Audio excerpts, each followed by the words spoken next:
Plateaus. So what are plateaus? A raised area above the ground, right? So 500 meters area, 500 meters height of a land, a raised land above the mean sea level, that is a ground level, and on the top of that raised area, if it is a flat land, the sides may be steep sided, but there is a flat land on the top, then we refer it to as a plateau, right? So how does a plateau look like? It looks like a table. Have you seen your table? Any table, right? What happens to the table? It is above the normal floor and the top of the table is flat, so there is a height. In the same manner, a raised area, like, can you imagine a mountain without a neck? If you cut a little upper portion of the mountain, so you can see that it is rising up from both the sides, but the top is a flat surface. So that is the reason a plateau is also known as a tableland. Clear?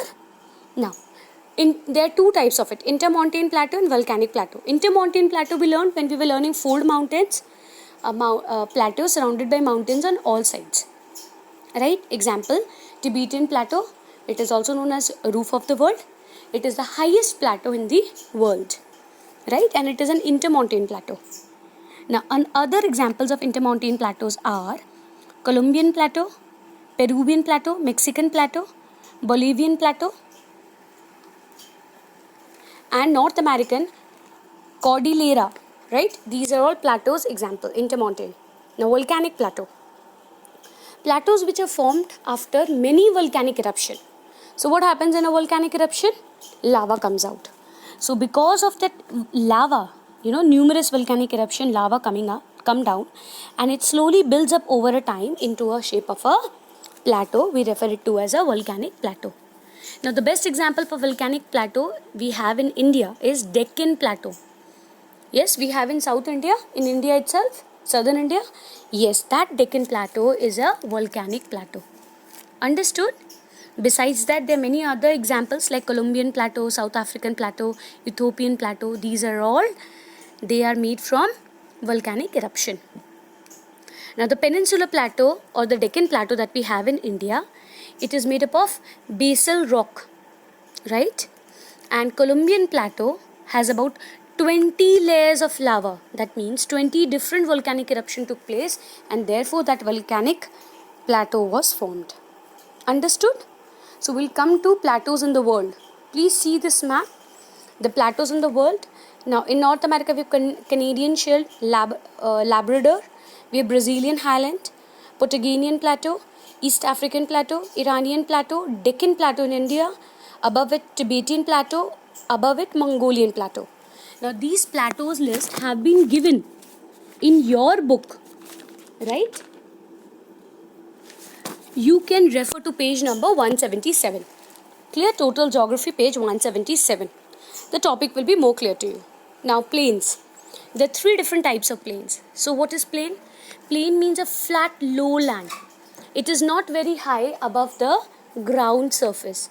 A very large area, extensive area, right, with a level. It's not having many undulating surface. A gentle surface, and then we refer it to as plains. Right? Now, these plains can be for many reasons. For example, suppose there was a heavy rainfall and the depression is filled up. You know what is a depression? Like there was a big large land which is vacated. So you can see like a hole in the ground, a dry pond, right? So land is flat and there is a huge dry pond kind of a thing. So that is a depression, lowland. Suddenly suppose it's a heavy downpour and it gets filled up. So the whole area becomes leveled, flat, plain. We refer it to as a plain land. Understood? Now formation of a plain land is a very slow process. Understood na? Now there are three types: structural, depositional and erosional. Now structural plains, these are formed due to upliftment or subsidations of land. Now what does it mean? If the land has got uplifted and that uplifted portion is huge flat land, a very large extensive area which is flat having the same kind of a height, not many undulating, then we refer it to. Understood? right? And it can also be because of submergence, coming down of the land. Clear? Now the Great Plains of USA, these were formed because of upliftment of land which were submerged under water. So there was suppose if there is a tension or a compression, any kind of force, faulting or folding, and the land below water has got raised up. Now it can come up above water.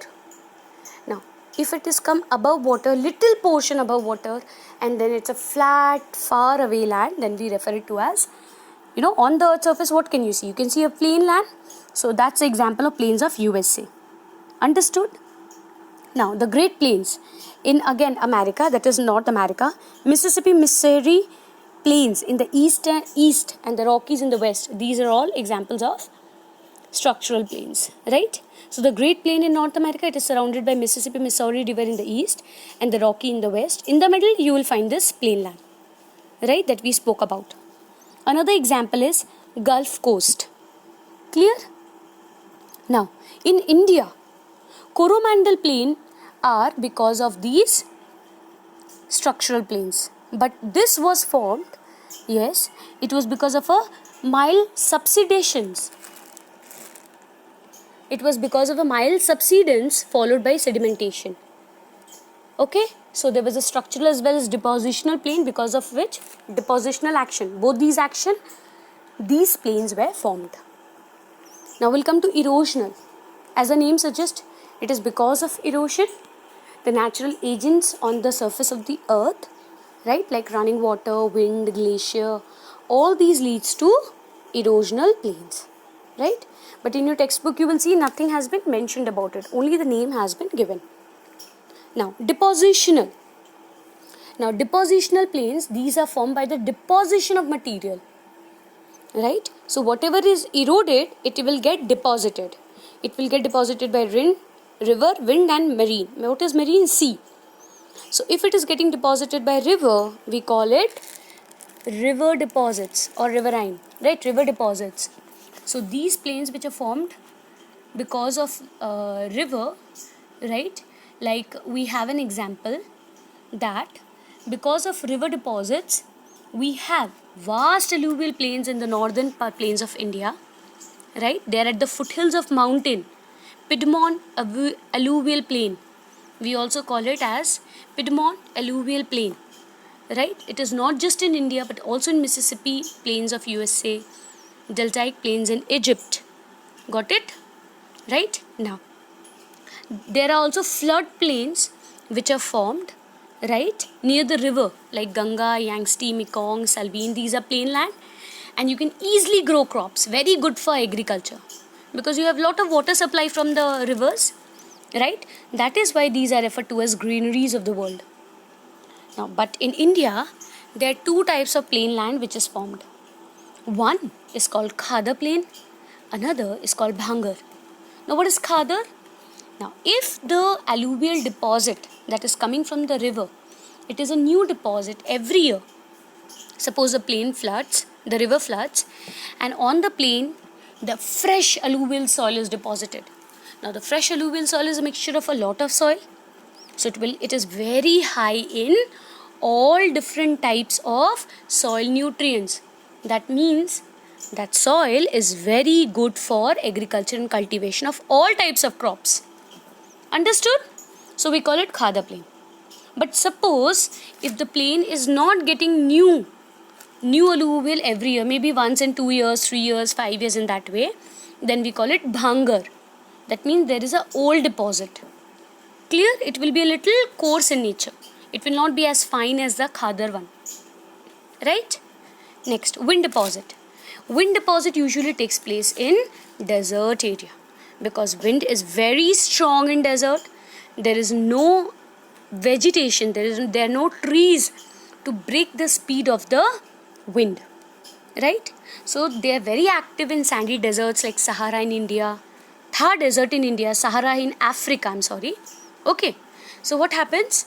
These winds, when they blow very strong, they carry with themselves sand. Now the sand blows along with the wind. It's like a sandstorm. Now, when this wind stops, it deposits the sand in that area wherever the wind stops. So, in one area, a lot of sand is accumulated. So, irregular and undulating surface of the sand can be seen. It is called sand dunes. So, the upper part we call it as sand dunes, and if there are gaps, depressions, we call it hollows. Clear? Example, Losal Plains in China. Now, marine deposits. Marine, I told you, coastal, sea, ocean. So, these plains, example is east coast of India. Yes, in the east coast of India, right, we have in the eastern side, we have Tamil Nadu, right. So, there the coastline is a little broader and cultivation can be done. Clear? Another example is coast of Germany, Denmark. In Denmark, we find polders and dikes. Now, what is a polder? A polder is a piece of land reclaimed from the sea. That means previously it was under sea, but now it is over it. Okay? Now, submerged land is surrounded by an embankment. Okay? And when you pump water out of it into channels, then that is how it is working. Clear? Right? So, this was all about plains. Understood? Now, I can show you the plains of the world. Can you see North America? Great Plains of North America. In South America, we have Great Plains of South America. Yes, in India, we have Great Northern Plains of India. Even in Australia, we have Nullarbor Plains of Australia. In China, we have Great Plains of China. In Europe, we have North European Plains. Yes, again, we have West Siberian Plains. Yes, you can see in the north. Yes, so it is extended from Europe till Russia. The area is very clearly shaded. And you can see these plain lands in your book as well. Right?